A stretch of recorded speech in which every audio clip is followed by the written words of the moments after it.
Good morning student, कैसे हैं। तो आपको बताया था कि कैसे हम इन्वर्स फंक्शन में कैसे हम सोल्व करते हैं। जैसे जस्ट टाइप के क्वेश्चन क्या था, प्रिंसिपल वैल्यू से रिलेटेड क्वेश्चन था। और सिंपल सिंपल आप दोनों अगर साइन में है तो एक साइन इनवर्स के फॉर्म में मीन्स साइन इनवर्स है, मीन्स एक जैसा फंक्शन के फॉर्म में हम कन्वर्ट कर देते थे, जिससे क्या होता था, कैलकुलेशन आसान हो जाता है। ठीक है, तो बार बार रिपीट कर रहे हैं। पहले तो आप अच्छा से फॉर्मूला सब याद करेंगे, कहीं भी आप बुक से देखें, नेट पे अवेलेबल है। ठीक है, आप एक बार जरूर सभी फॉर्मूला को टच करें, जिससे क्या होगा, आगे भी आसानी हो। ठीक है, और आगे जैसे ही क्वेश्चन आएगा अकॉर्डिंग टू सिस्टम आपको बताते। जैसे अगला क्वेश्चन है, आप ध्यान देंगे, कल बताए थे कॉस कॉस क्या है, sine inverse 3/5 cos sine inverse 3/5 plus sine inverse 5/13 means ये भी एक एंगल ए और ये एक एंगल बी। मीन्स आपको पहले ही बता रखे हैं कि इनवर्स जितना भी है वो सब क्या है, एक एंगल को रिप्रेजेंट करता है। जितना भी इनवर्स फंक्शन है वो एक एंगल को रिप्रेजेंट करता है। तो एक एंगल इसे ए मान लिए, दूसरे एंगल को बी मान लिए। तो याद कीजिए कॉस ए प्लस बी का फॉर्मूला क्या होता है। तो सिंपल वे में cos A plus B equal to formula होता है cos A into cos B. ठीक है, cos A into cos B plus minus sine A into sine B. Means अगर प्लस है कॉस में तो क्या होता है माइनस, अगर यहाँ माइनस होता तो क्या होता प्लस। ठीक है, मीन्स आपको 11th का ये फॉर्मूला परफेक्ट होना चाहिए। थोड़ा सा भी प्लस माइनस मिस्टेक किए फिर आपका गलत हो जाएगा। तो इसलिए आपको बार बार रिपीट कर रहे हैं कि फॉर्मूला अच्छा से आना चाहिए, तभी आप आसानी से सोल्व कर पाएंगे। तो अगर यह ए है और अगर यह बी है तो cos A plus B, finally ये क्या बन गया, कॉस ए के स्थान पे क्या रखेंगे, साइन इनवर्स 3/5 और कॉस बी के स्थान पे रखेंगे साइन इनवर्स 5/13 माइनस साइन ए के स्थान पे क्या रखेंगे, साइन इनवर्स 3/5 और साइन साइन इनवर्स 5/13। इस तरीके से हम simple cos A into cos B minus sine A into sine B का फॉर्म इसे एक्सप्लेन कर दिए। ठीक है, और जैसे ही एक्सपेंड कर दिए तो एक्सपेंड करने के बाद क्या होगा, ये कॉस है और ये क्या है, साइन इनवर्स है। ये कॉस है और ये साइन इनवर्स है। तो सेम प्रोसेस से अगर चाहे तो आप जो अलग अलग पार्टिकुलर सोल्व कर रहे थे, जैसे आपको कल वीडियो में बताए थे, उस टाइप का भी देख सकते हैं, या आप सेम सेम के फॉर्म में बना ले। आपको कल बताए थे कि अगर कॉस कॉस इनवर्स x है तो इक्वल टू क्या हो जाएगा, x होगा, और sine sine inverse x equal to x है तो भी x होगा। कंडीशन है ये दोनों का दोनों -1 से 1 के बीच में लाई करना चाहिए। मीन्स वैल्यू जो उसका डिफाइन कंडीशन है, डिफाइन सिस्टम है, उसमें वैल्यू होना चाहिए। अगर उसके बाहर है तो फिर ये नहीं पॉसिबल होगा। तो पहले हम दोनों को सेम में बदल लेंगे। तो कॉस है, इसे भी कॉस इनवर्स में बदलेंगे। तो कॉस इनवर्स ये क्या है, 3/5 है। तो 3/5 है तो हम क्या करेंगे, इसे कॉस है तो कॉस इनवर्स में बदलना है। मीन्स परपेंडिकुलर बाय हाइपोटेनस है। कॉस के लिए क्या होता है, बेस बाय हाइपोटेनस, तो चेंज कर लिए। अगेन सेम प्रोसेस से कॉस कॉस इनवर्स 5/13 है तो इसे भी चेंज करेंगे, क्या आ जाएगा, 12 क्या जाएगा 13।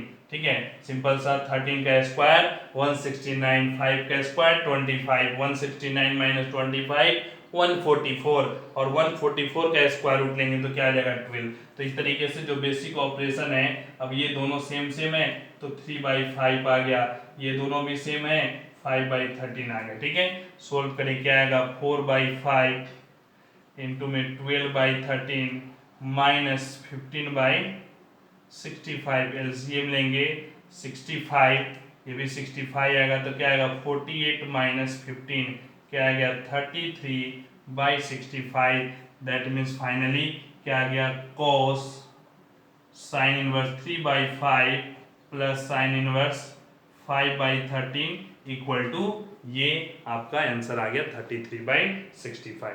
तो इस तरीके से जो बेसिक ऑपरेशन है, बेसिक फॉर्मूला भी आपको आना चाहिए, चेंज करना भी आना चाहिए, जिससे क्या करेंगे, आसानी से हम कैलकुलेट कर लेंगे। ठीक है, क्लियर हुआ। चलिए, तो इस टाइप से हम क्वेश्चन सोल्व करेंगे। अब आगे देखते हैं, नेक्स्ट में ध्यान से समझेंगे। अगला क्वेश्चन है, इस टाइप से ही देखेंगे, थोड़ा सा उसको समझते हुए। Cos sine inverse 1/4 plus sec inverse 4/3। ध्यान से समझेंगे, कोई जरूरी नहीं है कि हमेशा सिंपल कैलकुलेशन ही हो, तब भी आ सकता है, तो उसके तरह से देखेंगे।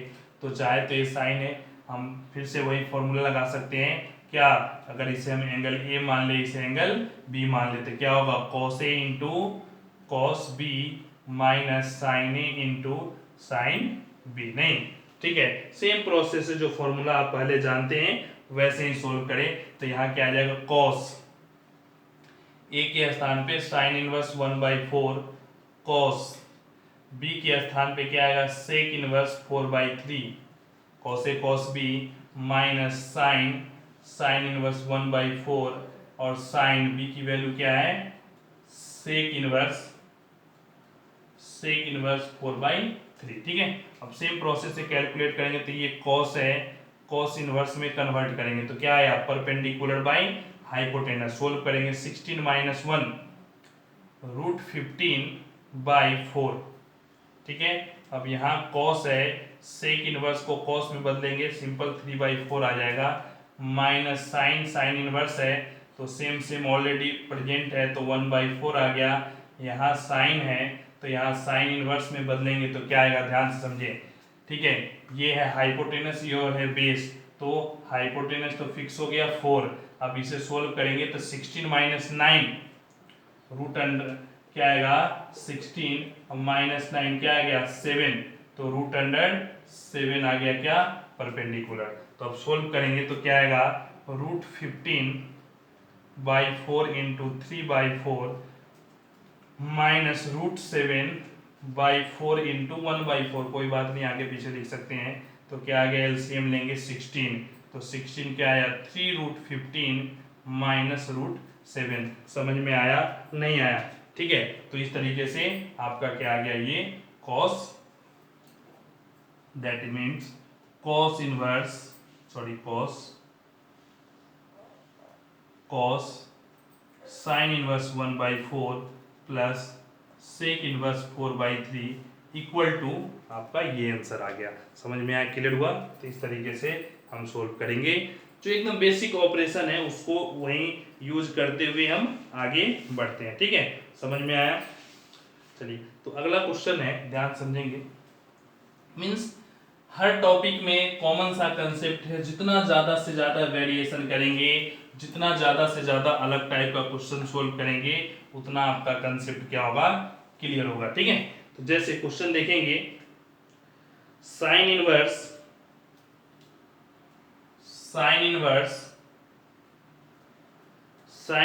Cos tan inverse 1। ठीक है, इसे सोल्व करना है, क्या आएगा, sine inverse cos tan inverse 1। तो आप राइट साइड से सोल्व करना शुरू करें, तो sine inverse cos tan inverse 1 की वैल्यू क्या होता है, π/4। अब साइन इनवर्स cos π/4 क्या होता है, 1/√2। ठीक है, और साइन इनवर्स 1/√2 क्या होता है, π/4। तो इस तरीके से हम राइट साइड से सोल्व करते हुए आगे बढ़ते हैं और अपना क्या जाता है, आंसर इजी वे में कैलकुलेट हो जाता है। समझ में आया? ठीक है, चलिए, तो इस तरीके से जो बेसिक ऑपरेशन है वो हमारा क्लियर होता है। अब जैसे हम आगे बढ़ेंगे तो थोड़ा सा बेसिक जो प्रॉपर्टी है उसको ध्यान में रखते हुए ध्यान से समझें।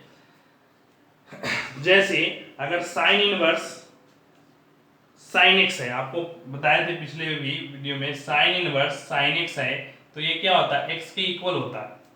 Sign inverse sine X equal to X, but ये एक्स क्या होना चाहिए, ये एक्स क्या होना चाहिए, ये क्या है, ट्रिगोमेट्रिकल फंक्शन है। तो ट्रिगोमेट्रिकल फंक्शन में एक्स सभी रियल नंबर के लिए डिफाइन है, बट सभी रियल नंबर होगा तो हम यहाँ x नहीं लिख सकते। कंडीशन है x क्या होना चाहिए, -π/2 से π/2, मीन्स प्रिंसिपल वैल्यू में होगा तब तो x लिखेंगे, अगर प्रिंसिपल वैल्यू में नहीं होगा तो चेंज करेंगे। प्रिंसिपल वैल्यू क्वेश्चन का बहुत ही इंपॉर्टेंट कंसेप्ट है और अक्सर एग्जाम में ऐसा क्वेश्चन आता है, तो ध्यान देंगे। साइन इनवर्स साइन एक्स है, x तो होगा बट x क्या होना चाहिए, प्रिंसिपल वैल्यू में होना चाहिए। वैसे ही कॉस इनवर्स कॉस एक्स भी क्या होगा, x ही होगा, बट इसका प्रिंसिपल वैल्यू क्या होता है, 0 से पाई। मींस इस तरीके से प्रिंसिपल वैल्यू में लाई करना चाहिए, तभी आंसर आएगा, सेम अदरवाइज नहीं होगा। सेम प्रोसेस से है, tan इनवर्स tan x भी क्या होगा, x के हुआ, बट यहाँ ओपन इंटरवल -π/2 से π/2। ओपन इंटरवल क्यों लेते हैं, क्योंकि tan 90 अनडिफाइंड फाइनाइट हो जाता है, ठीक है, तो उस केस में क्या है, ओपन इंटरवल लेते हैं, ठीक है। बाकी कंसेप्ट सेम है, जस्ट ओपन इंटरवल जो यहाँ क्लोज है, क्योंकि π/2 पे डिफाइन होता है 1 sin 90 1, बट tan 90 क्या होता है, इन्फिनिटी, इसलिए इन्फिनिटी को हम क्या कहते हैं, ओपन इंटरवल में रखते हैं। तो इस तरीके से सभी क्या हो जाता है, उसके प्रिंसिपल वैल्यू सिस्टम में होगा तो इनवर्स और सेम फंक्शन क्या होगा, x के इक्वल आएगा। कंडीशन ये है कि वो प्रिंसिपल वैल्यू में लाई करना चाहिए, ठीक है। अगर है तो ठीक है, नहीं है तो चेंज करेंगे। जस्ट इसके उल्टा अगर करते हैं तो साइन इनवर्स x क्या होगा, ये भी x होगा। साइन इनवर्स x क्या होगा, x होगा, बट यहां भी कंडीशन क्या है, ये -1 से 1 प्रिंसिपल वैल्यू जो इसका डिफाइंड वैल्यू है उस रेंज में होना चाहिए, तो फिर ये x आएगा। अगर उस रेंज में नहीं है तो फिर x नहीं आएगा। तो ये दोनों आप थोड़ा थोड़ा सा चेंजिंग है, हम देखते हैं और समझ में आ जाता है, ठीक है। दोनों एक जैसा है, वहां भी डिफाइंड रेंज होना चाहिए, यहाँ भी डिफाइंड रेंज होना चाहिए, तो दोनों x के इक्वल आ जाता है। क्लियर हुआ। अब थोड़ा सा निगेटिव वाले प्रॉपर्टी में देखेंगे, तो देखिए आप साइन इनवर्स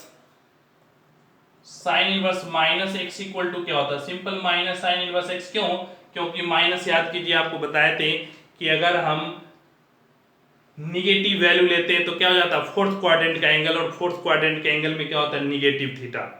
जैसे अगर 0 से π/2 पॉजिटिव एंगल है तो उसके कोरोस्पोंडिंग पॉजिटिव वैल्यू होगा, बट 0 से -π/2 या -π/2 से 0 इसके बीच का जो वैल्यू है एंगल का, उसके कोरोस्पोंडिंग क्या आता है, साइन निगेटिव। तो अगर ये निगेटिव है मीन सिंपल इसके जो पॉजिटिव वाला का वैल्यू उसमें क्या कर देंगे, माइनस लगा देंगे, अपना काम बन जाएगा। वैसे ही अगर cos इनवर्स -x है, ध्यान समझेंगे, यहाँ अक्सर बच्चे कंफ्यूज होते हैं।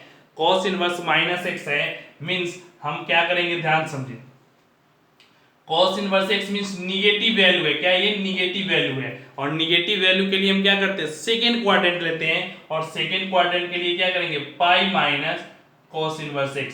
तो या तो आप कंसेप्ट समझ ले या फॉर्मूला याद करें, दोनों में से कोई एक तो आपको करना ही होगा, ठीक है। तो पाई माइनस अगर कर दे तो सेकंड क्वाड्रेंट में चला जाता, वहां नेगेटिव देगा। तो इस तरीके से जो बेसिक कंसेप्ट है उसके द्वारा हम आगे बढ़ते हैं, हर टाइप के क्वेश्चन इसका सोल्व करते हैं, ठीक है। तो सबसे पहले इन कंसेप्ट के आधार पे आप देखेंगे और कुछ क्वेश्चन सोल्व करेंगे। जैसे देखिएगा, अगर प्रिंसिपल वैल्यू से, ये सब काफी इंपॉर्टेंट क्वेश्चन है,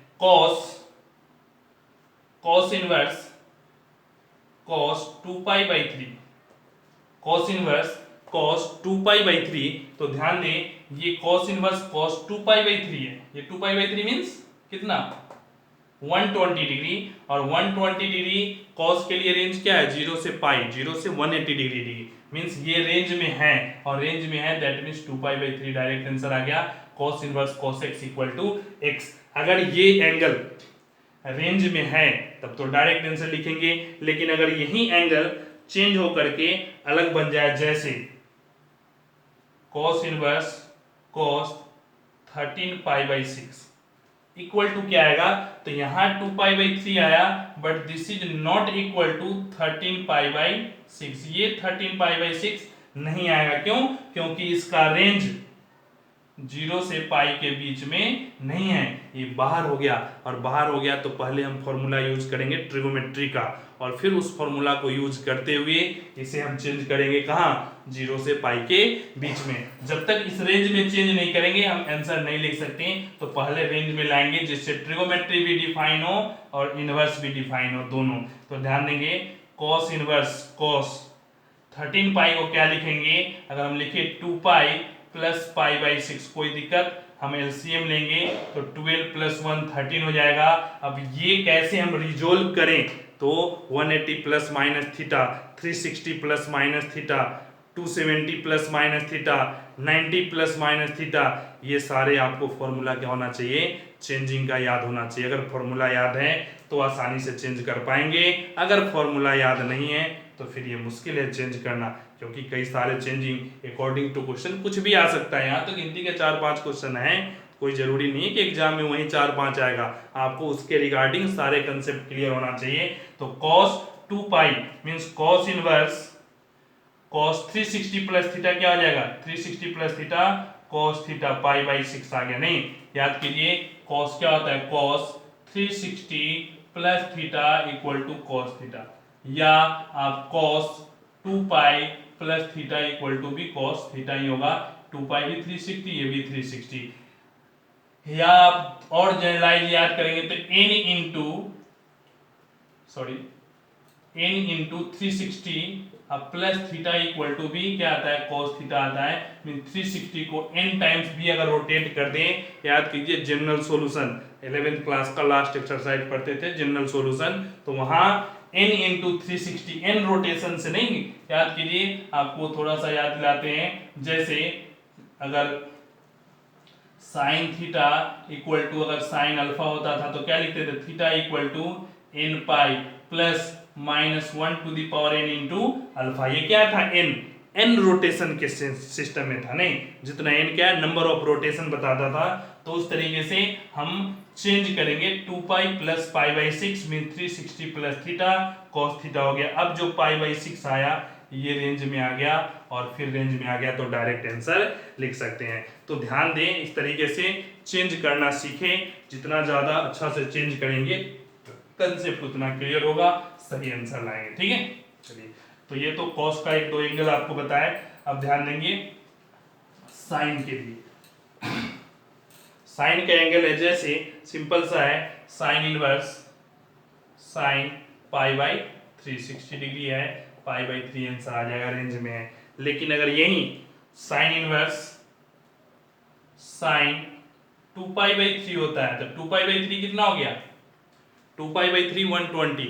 कॉस के लिए तो ये डिफाइन है, रेंज में है, बट साइन के लिए रेंज में नहीं है। तो रेंज में नहीं है तो रेंज में लाएंगे sign inverse sine pi minus pi by 3। ध्यान से समझेंगे ये क्या आता है, pi minus pi by 3 LCM लेंगे तो 2 पाई बाई 3 आ जाएगा।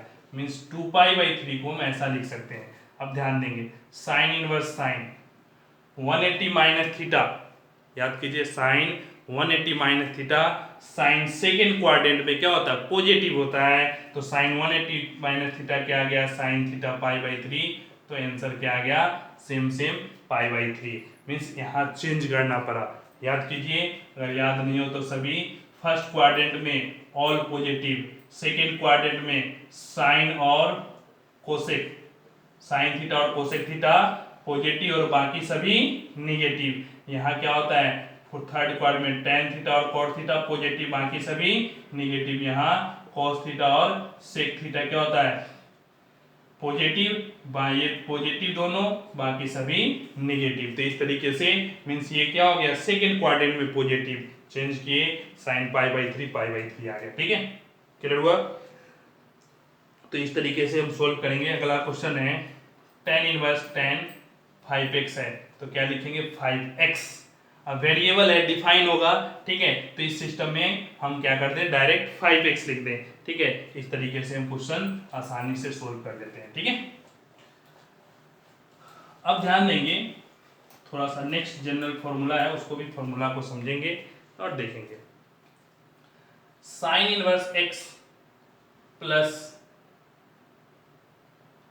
Cos inverse x equal to क्या होता है, पाई बाई 2 होता है। Sine inverse x plus cos inverse x equal to pi by 2। तो इसको समझेंगे थोड़ा डिटेल में, ध्यान समझिए। Let sine inverse x equal to theta, sine inverse x equal to theta. तो जैसे ही x को थीटा मानते हैं तो x क्या हो जाएगा, sine theta. Sine inverse x equal to theta, तो x equal to theta sine theta. अब x equal to sine theta, इसको लिख सकते हैं cos, 10th क्लास में पढ़ते थे cos 90 minus theta sine theta. तो साइन थीटा को कॉस 90 माइनस थीटा लिख दिए। अब अगेन देखेंगे कॉस को इस साइड ले आए तो क्या आएगा, cos inverse x equal to pi by 2 minus theta के स्थान पे लिख देते हैं साइन इनवर्स एक्स। सोल्व करेंगे तो sine inverse x plus cos inverse x equal to pi by 2 और that is the final answer. यही प्रूव करना था, sine inverse x plus cos inverse x equal to pi by 2।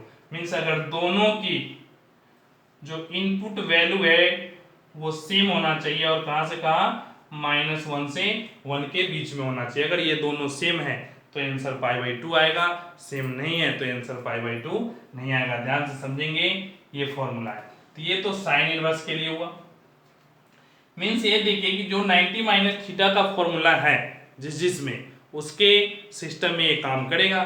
तो cos 90 minus sine theta और साइन 90 minus cos theta, वैसे ही tan 90 minus theta cot theta और cot 90 माइनस tan थीटा, तो वहां के लिए क्या हो जाएगा, tan inverse x plus cot inverse x equal to pi by 2। ठीक है, वैसे ही tan इनवर्स cot इनवर्स हो गया। अब sec inverse x plus cosec inverse x equal to pi by 2। तो ये तीन फॉर्मूला है। अब this equal to pi by 2 minus cos inverse, जैसे हम चेंज करके फॉर्मूला बनाते हैं यहाँ भी इसके चेंज करेंगे तो साइन इनवर्स एक्स आ जाएगा। कॉस इनवर्स के लिए साइन इनवर्स को चेंज करें तो इस तरीके से तीन फॉर्मूला से और भी दो तीन तीन करके 9 फॉर्मूला चेंज करके आ जाएंगे। तो आप हर फॉर्मूले जब भी सोल्व करते हैं तो आपको हर फॉर्म के बारे में पता होना चाहिए और समझेंगे। ठीक है, चलिए, तो ये आपका तो बेसिक कंसेप्ट हो गया फॉर्मूला का। क्वेश्चन इससे रिलेटेड देखेंगे तो सिंपल सा है, sine inverse x plus cos inverse x. ध्यान से समझेंगे इस बेसिक कंसेप्ट को और इस फॉर्मूले क्वेश्चन टाइप को। ठीक है, क्योंकि अगर यहाँ अच्छा से समझ जाते हैं तो आपका डिफरेंशिएशन में भी काम देगा, इंटीग्रेशन में भी काम देगा, डिफरेंशियल इक्वेशन में भी काम देगा। ठीक है, एक तो पूरा एक्सरसाइज यही है, डिफरेंशिएशन का पूरा एक्सरसाइज ही आपको इससे रिलेटेड क्वेश्चन का इनवर्स का ही। अगर इनवर्स अच्छा है तो वो होगा, नहीं है। जैसे क्वेश्चन है, इसको क्या करना है, यहां अभी देखें, इसको क्या करना है, सोल्व करना है, सिंप्लीफाई करना है। तो साइन, ये फॉर्मूला हो गया पाई बाई 2, 90 क्या गया, साइन 90 इक्वल टू 1। लेकिन अगर इसी को डिफरेंशिएट दैट आ गया तो डिफरेंशिएट करेंगे तो पहले हम इनवर्स सोल्व करें। 1 आ गया और 1 का डिफरेंशिएशन, किसी भी कांस्टेंट का डिफरेंशिएशन क्या होता है, 0। तो डिफरेंशिएशन भी आसान हो जाएगा अगर आप इस इनवर्स को अच्छा करें तो एक टॉपिक तो आपका एकदम आसानी से क्लियर हो जाएगा। चलिए, तो अगला क्वेश्चन देखते हैं, cos inverse cos square x minus sine square x. ठीक है, तो याद कीजिए ये किसका फॉर्मूला है, cos inverse cos square x minus sine square x. Formula याद होगा, बार बार रिपीट कर रहे हैं, फॉर्मूला याद होगा, क्विक सोल्व होगा, नहीं याद होगा सोचते रह जाएंगे क्या करें। cos square x minus sine square x किसका फॉर्मूला है, cos 2x का। वेरी वेरी इंपॉर्टेंट, बार बार रिपीट किए हैं, cos 2x का सभी फॉर्म याद रखें। cos 2x cos square x minus sine square x, या 1 माइनस 2 साइन स्क्वायर एक्स, या 2 cos स्क्वायर एक्स माइनस 1, या 1 minus tan square x by 1 plus tan square x. ये चारों फॉर्म है और इस चारों को भी चेंज करके जो जो फॉर्मूला बनता है वो सब ध्यान रखें, बहुत ही इंपॉर्टेंट है। cos 2x हो गया, cos इनवर्स cos, फाइनली क्या गया, सिंपल सा 2x। तो अगर याद है तो आसानी से सोल्व कर लिए, नहीं याद है तो फिर परेशान रहे। ठीक है, चलिए अगला क्वेश्चन बताते हैं, काफी अच्छा। cos inverse 3/5 cos x plus 4/5 sin x। ध्यान से समझेंगे इस क्वेश्चन को, 3/5 cos x 4/5 sin x। अब अकॉर्डिंग टू क्वेश्चन इसमें चेंजिंग आती है। ठीक है, तो हम क्या करेंगे, अगर ये cos है तो cos इनवर्स cos है, cos इनवर्स है तो क्या बनना चाहिए, cos का फॉर्मूला। cos का फॉर्मूला में दोनों क्या होता है, सेम, ये दोनों सेम। तो अगर इसे हम cos a सपोज करते हैं, cos a cos x, तो ये बन जाएगा sin a sin x। समझ में आया, cos a 3/5 तो sin a क्या आएगा 4/5, ऑटोमेटिक है। एक को सपोज करेंगे दूसरा आ जाएगा, मींस एक a माने तो दूसरा ये भी बन गया, ये तो सपोज किया गया सेम। अभी किसका फॉर्मूला हो गया, cos a माइनस एक्स। हम a माइनस एक्स भी लिख सकते हैं, x माइनस ए भी लिख सकते हैं। तो क्या आ जाएगा a माइनस एक्स ये क्या है cos इनवर्स 3/5 माइनस एक्स। ठीक है, तो यहाँ सोल्व किए। अगर इसी को डिफरेंशिएट करना होता तो इस ये जीरो कांस्टेंट जीरो और इसका क्या आ गया -1, तो डिफरेंशिएशन भी आ जाएगा। ऐसे भी सोल्व करेंगे, तो अच्छा से ध्यान से समझें, सोल्व करें। Thank you.